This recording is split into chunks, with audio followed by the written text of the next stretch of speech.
নির্মীয়মান একটি গোডাউনের পাঁচিল ভেঙে প্রাণ গেল এক শ্রমিকের। আহত অবস্থায় হাসপাতালে চিকিৎসাধীন আরও 4 শ্রমিক।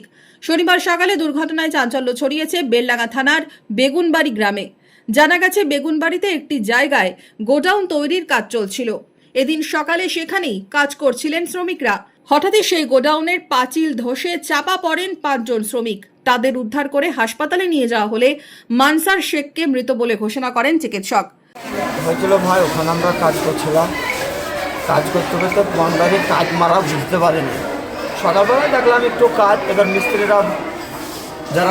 মিস্ত্রিরা বললো অ্যাঙ্গেল থেকে কাজ হতে পারে। 2 মিনিটের মাথায় মানে বোলাও সারা পড়ে যাওয়া সারা। টপ ভাড়া ছিল মিস্ত্রি 5টা, আমরা 1 ভাড়া ছিলাম, আমার পরও 1 ভাড়া ছিল। আমি পানিতে পড়ে যাওয়ার কারণে আমি এমবেচি ধরে এসেছি। আর এই যে 3 জন ছিল, ওই 3 জনের উপরে অ্যাঙ্গেল পাঁচির সম্পূর্ণ পড়ে 25 ফুট হাইট থেকে ওরা পড়ছে। 25 ফুট হাইটের উপর থেকে পড়ছে আয়ের ভূমি। আর আমরা পড়েছিলাম পানিতে। আহতদের মুর্শিদাবাদ মেডিকেল কলেজ ও হাসপাতালে স্থানান্তরিত করা হয়েছে। এদিন বেলডাঙ্গায় আহতদের দেখতে যান রেজিনগরের বিধায়ক রবিউল আলম চৌধুরী। তিনি মৃতের পরিবারের পাশে থাকার আশ্বাস দিয়েছেন।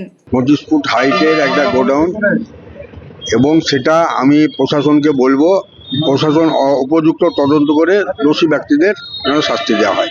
তাদের পরিবার আছে, আমরা চাইবো, আমি ডিএম সাহেবের সঙ্গে কথা বলি, তাদের পরিবারকেও যাতে কিছু আর্থিক সাহায্য করে এবং তার পরিবারের যাতে ভরণ পোষণ সুন্দরভাবে চলতে পারে, তার জন্য আমরা সরকারের পক্ষ থেকে যেটা করার আমরা নিশ্চয়ই করব।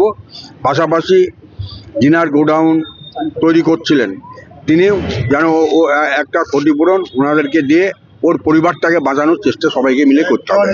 মনমোহিনী হেলথ কেয়ার, স্বাস্থ্য সেবায় অটুট শ্রেষ্ঠত্বের শিরোপা।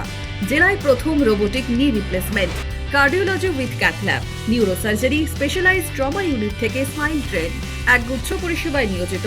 Manmohini health care, quality care with personal touch, Baharampur শিল্প তালুক।